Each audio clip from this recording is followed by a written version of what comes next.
আজকে আমি আপনাদেরকে বানিয়ে দেখাবো চিংড়ি মাছের চপ। এটা সন্ধ্যার টিফিনে খেতে খুবই ভালো লাগে। চলুন উপকরণগুলি দেখে নেওয়া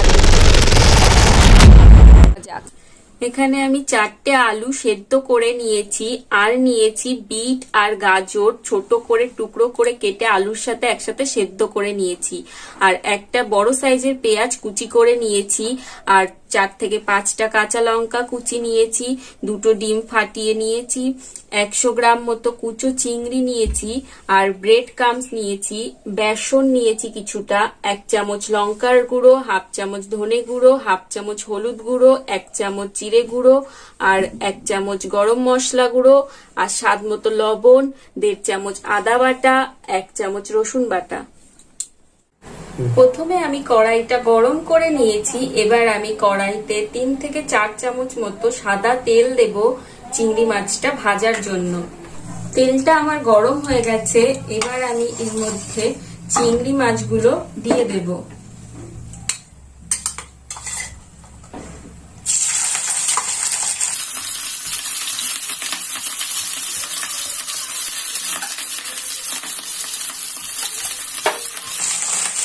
একটু নেড়ে নেব।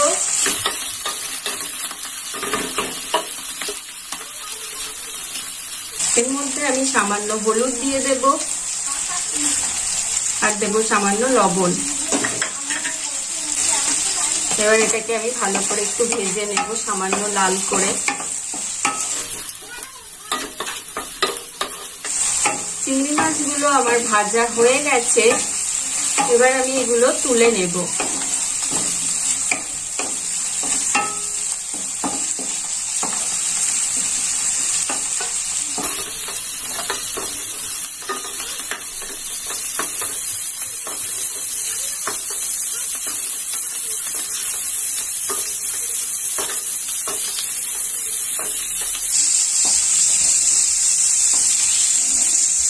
চিংড়ি মাছগুলো সব আমি এই প্লেটে তুলে নিয়েছি। এবার আমি এই চিংড়ি মাছ ভাজা তেলের মধ্যে আমি আরেকটু সামান্য সাদা তেল দিয়ে দেব।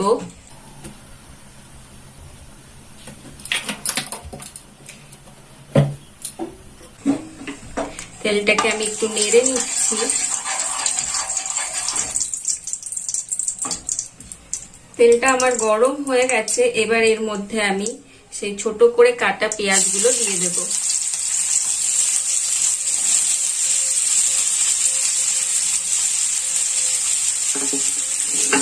এবার এটাকে ভালো করে নেড়ে আমি একটু সামান্য লাল করে ভেজে নেব।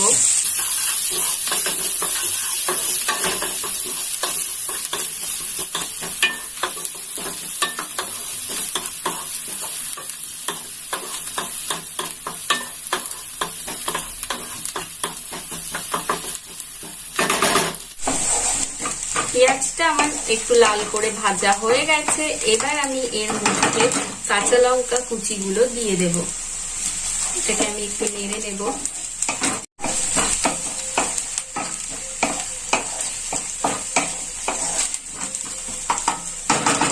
এবার আমি এর মধ্যে সব মশলাগুলো একে একে দিয়ে দেব। প্রথমে আমি আদা বাটাটা দিয়ে দেব, 1.5 চামচ মতো আদা বাটা,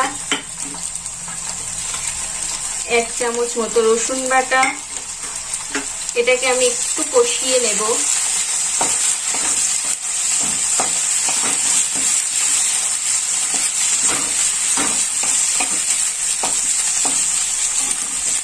এটা আমি একটু মিডিয়াম আঁচে করে নিয়েছি, নাহলে মশলাটা পুড়ে যেতে পারে।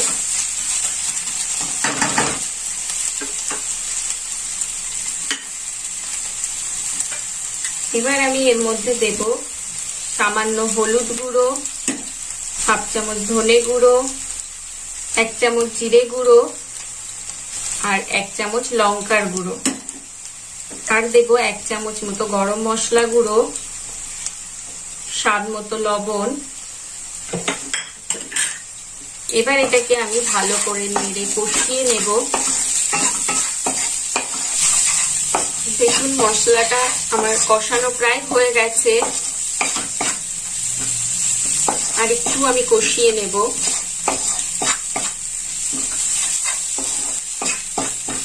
মশলাটা আমার কষানো হয়ে গেছে। এবার এর মধ্যে আমি সেদ্ধ করা আলুগুলো গ্রেট করে দিয়ে দেব। এই গ্রেটারে করে আমি গ্রেট করে আলুগুলো দিয়ে দিচ্ছি।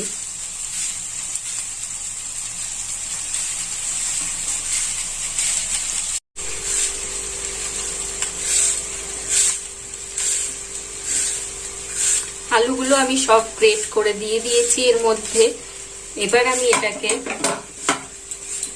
ভালো করে নেড়ে নেব, মশলার সাথে এটাকে আমি ভালো করে নেড়ে নেব।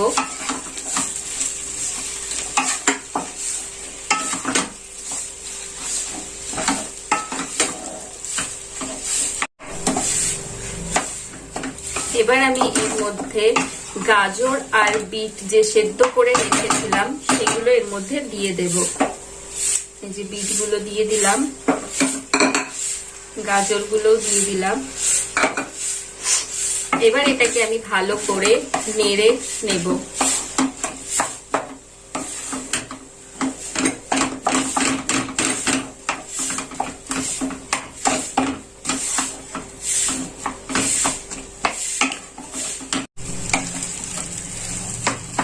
দেখুন তরকারিটা আমার করা হয়ে গেছে। এবার এটাকে আমি গ্যাস অফ করে নামিয়ে ঠান্ডা করতে দেব।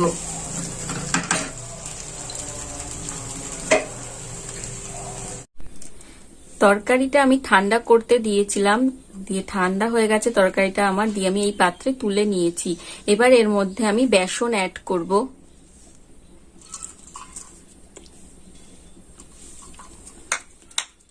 আর দেব সামান্য একটু বেকিং সোডা দিয়ে এবার এটাকে আমি ভালো করে মেখে নেব হাত দিয়ে।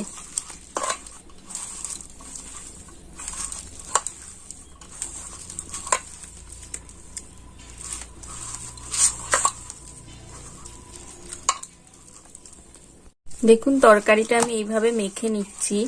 এটা একটু মিডিয়াম শক্ত মতো হবে, এটা একেবারে নরম হলে হবে না, চপটা তৈরি করা যাবে না। এতে আমার আরেকটু বেসন লাগবে, তার জন্য আমি আরেকটু বেসন দিয়ে দিচ্ছি।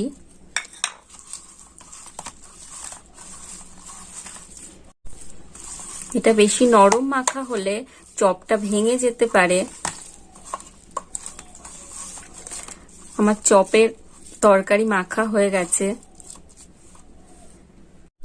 এবার আমি এর মধ্যে চিংড়ি মাছগুলো দিয়ে দেব, দিয়ে এটাকে একটু মেখে নেব।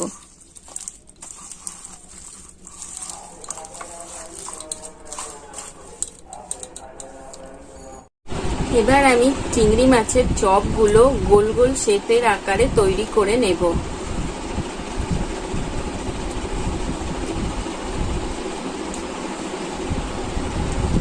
এবার এটা আমি ব্রেড ক্রাম্বসের মধ্যে দিয়ে দেব।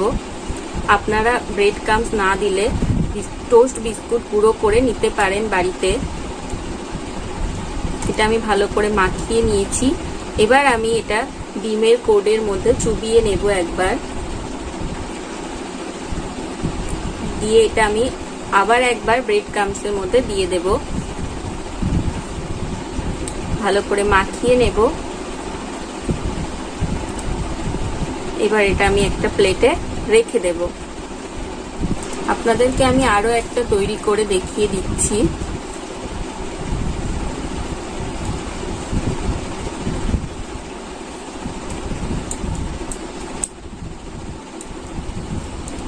আপনারা চাইলে এটা লম্বা আকারেরও করতে পারেন, আমি গোল শেপ করে করছি। আবার এটা আমি ব্রেড ক্রাম্বসে নিয়ে নেব, আবার ডিমের মধ্যে একবার দিয়ে নেব।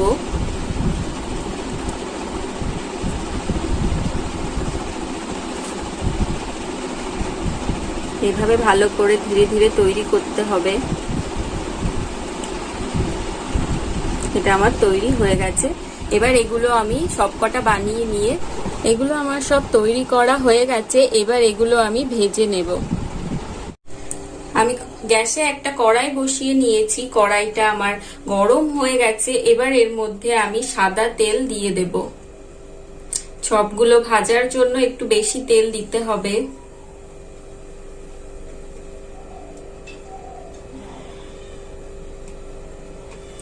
এবার আমি তেলটা গরম করে নেব। তেলটা আমি বেশি করে হিট করে নিয়েছি, একটু বেশি গরম তেল লাগবে ভাজার জন্য। এবার আমি চপগুলো একটা একটা করে নিয়ে ভেজে নেব। এইভাবে চাকনিতে করে দিলে চপগুলো ভাঙবে না।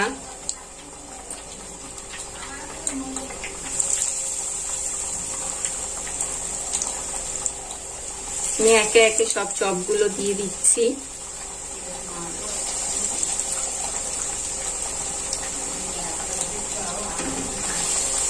এগুলো আমি এবার ভেজে নেব।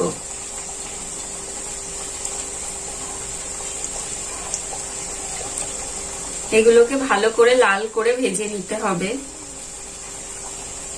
এবার আমি এগুলোর এক পাশ করে উল্টে দেব। দেখুন কেমন লাল হয়ে গেছে, এক পাশ আমার হয়ে গেছে ভাজা, তার জন্য আমি আর এক পাশ ভাজার জন্য উল্টে দিলাম।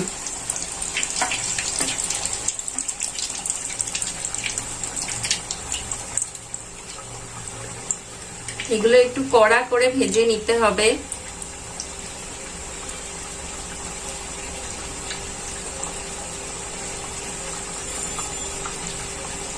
এগুলো আমার ভাজা হয়ে গেছে। এবার আমি এগুলো একটা একটা করে তুলে নেব। দেখুন